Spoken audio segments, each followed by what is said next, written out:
Assalamualaikum warahmatullahi wabarakatuh.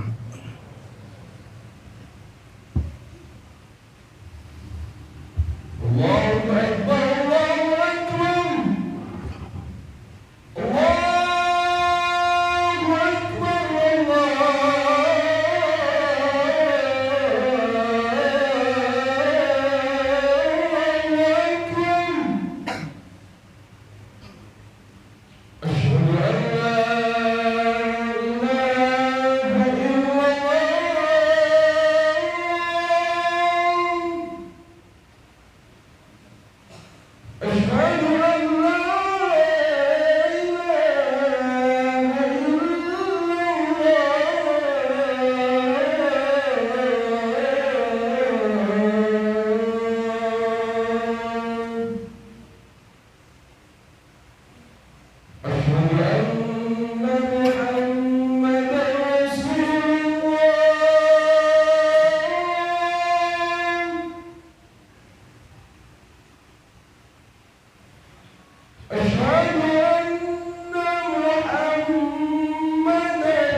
Alhamdulillahi rabbil alamin wal aqibatu lil muttaqin fala udwana illa 'alal zalimin. Asyhadu an la ilaha illallah wahdahu la syarika lah al malikul haqqul mubin wa asyhadu anna sayyidana Muhammadan 'abduhu wa rasuluh shadiqul wa'dil amin. Allahumma shalli wa sallim ala sayyidina Muhammad wa ala alihi wa sahbihi ajma'in tasliman katsira amma ba'du. Faya ayyuhal hadirun ittaqullaha haqqa tuqatih wa la tamutunna illa wa antum muslimun. A'udzu billahi minasy syaithanir rajim. Wa idh qala Musa li fatahu la abrahu hatta ablugha majma'al bahrain aw amdiya huquba. Shadaqallahul azim. Ma'asyiral muslimin rahimakumullah. Sudah sepantasnya dan sepatutnya bagi kita semua untuk senantiasa memohon kepada Allah Subhanahu wa taala agar Allah Subhanahu wa taala membimbing kita di mana kita memiliki tugas penting sebagai manusia selaku khalifah fil ardi, bahwa manusia telah ditunjuk oleh Allah Subhanahu wa taala sebagai khalifah fil ardi sebagaimana tergambar dalam Quran surah Al-Baqarah. Mandataris tersebut diberikan kepada Nabiuna Adam alaihi salatu wassalam. Tetapi untuk memunculkan kata sepakat itu sangat sulit. Penduduk langit, mereka para malaikat protes untuk yang pertama kali kepada Allah Subhanahu wa taala bahwa sesungguhnya sosok manusia ini yang dijadikan ditunjuk oleh Allah Subhanahu wa taala sebagai khalifah fil ardi dirasa kurang layak. Kenapa demikian? Para malaikat memberikan dugaan hingga tuduhan negatif bahwa sesungguhnya manusia ketika ia ditunjuk memegang khalifah fil ardi pasti yufsidu fiha wa yasfikud dima, yakni akan membuat onar, akan membuat kerusakan, pertikaian hingga pertumpahan darah. Bahkan para malaikat dalam hal ini memuji dirinya sendiri bahwa mereka adalah yang paling suci. Sebagaimana kegiatan para malaikat memang isinya adalah moral spiritual, yakni wa nahnu nusabbihu bihamdik wa nuqaddisu lak. Logika yang dibangun oleh para malaikat sangat logis, tetapi ini hanya bisa diterima oleh para golongan malaikat. Logika yang demikian tidak sejalan dengan logika Tuhan. Oleh karena itu Allah Subhanahu wa taala bagaimana meresponnya? Qala inni a'lamu ma la ta'lamun. Sudahlah, aku yang paling mengerti. Kenapa alasanku memilih Nabiuna Adam alaihi salam sebagai khalifah fil ardi? Di balik itu, penunjukan Nabiuna Adam alaihi salam sebagai khalifah fil ardi sesungguhnya memiliki persyaratan yang amat ketat. Allah Subhanahu wa taala telah melakukan fit and proper test. Hasilnya adalah para malaikat mereka tidak mampu menjawab pertanyaan-pertanyaan dari Allah Subhanahu wa taala, tetapi yang mampu menjawab hanyalah Nabiuna Adam alaihi salatu wassalam. Ini karena sebelumnya Allah Subhanahu wa taala telah memberikan pengajaran kepada beliau untuk bisa menjawab soal-soal tersebut. Oleh karena itu, Nabiuna Adam alaihi salatu wassalam ditunjuk sebagai khalifah fil ardi. Basis landasan utamanya adalah ilmu. Poin pertama yang dapat kita ambil bahwa sesungguhnya kita selaku anak turun Adam, selaku manusia yang diberikan tugas mandataris sebagai khalifah fil ardi, pengelola bumi, manajemen bumi, ini sesungguhnya dilandasi karena ilmu, bukan karena moral maupun spiritualitas. Ma'asyiral muslimin rahimakumullah.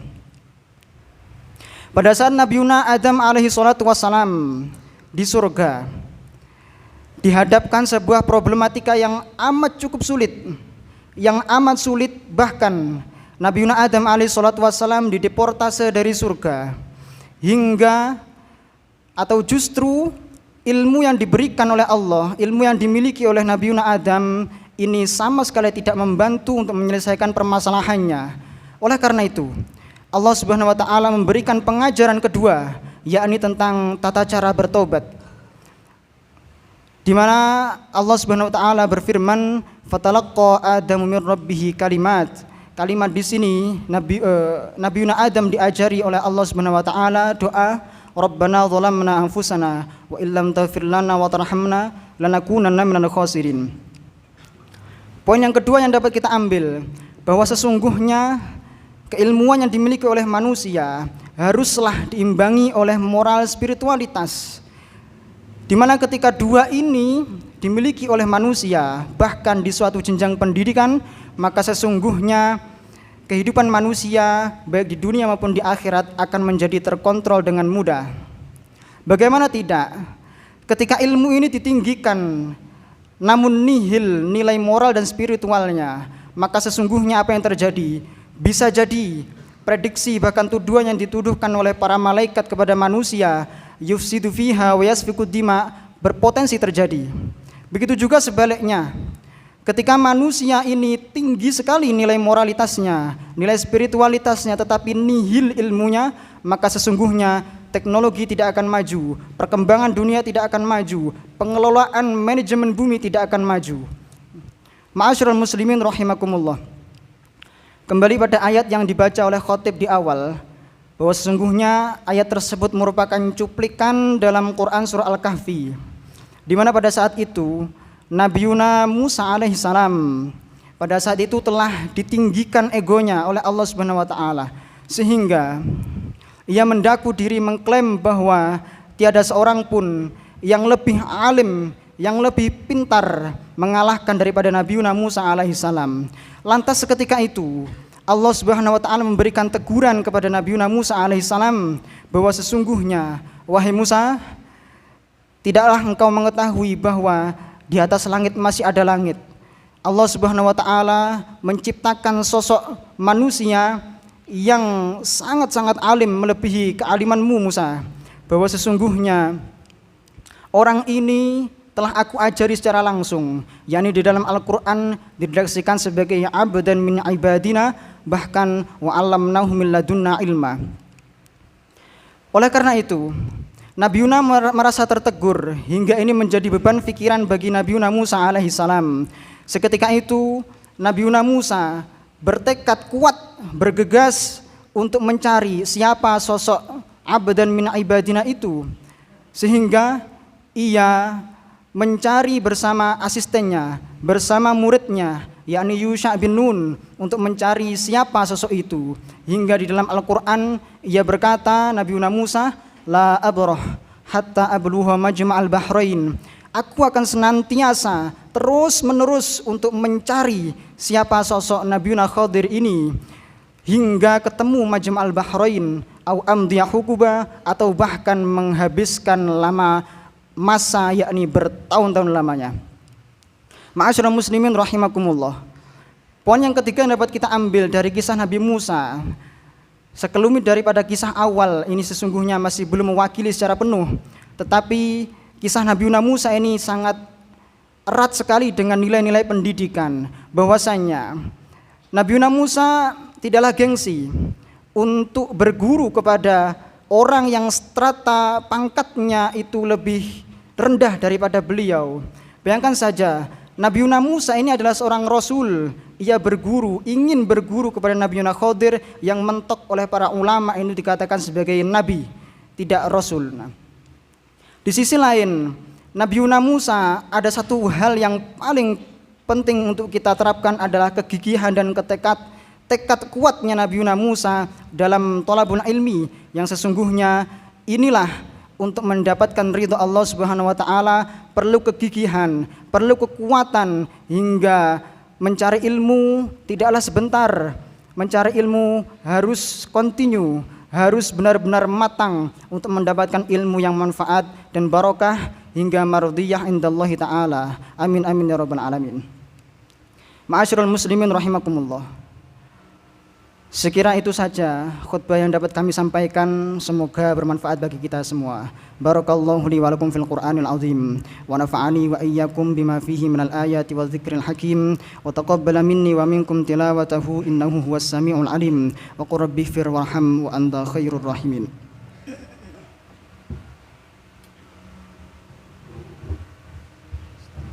Allahumma shalli ala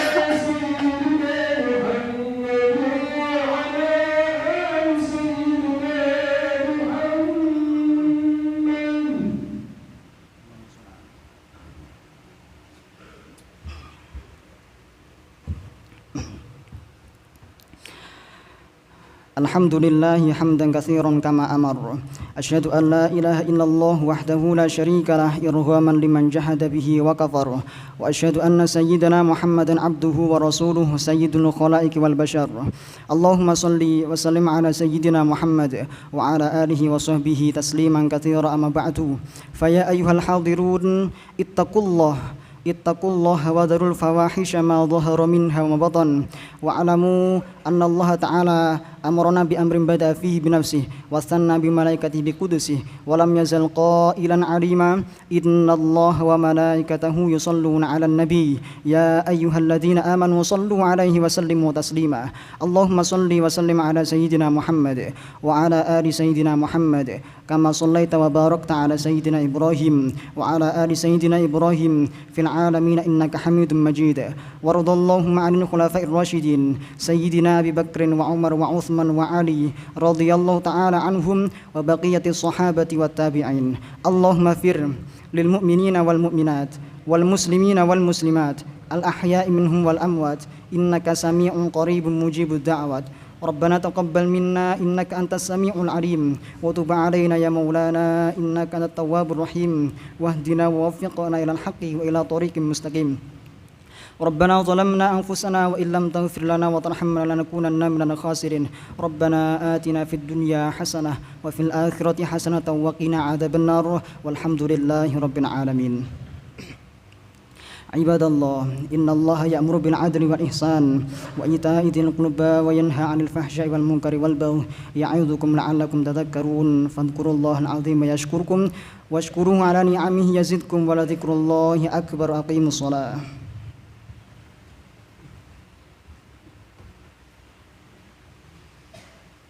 الله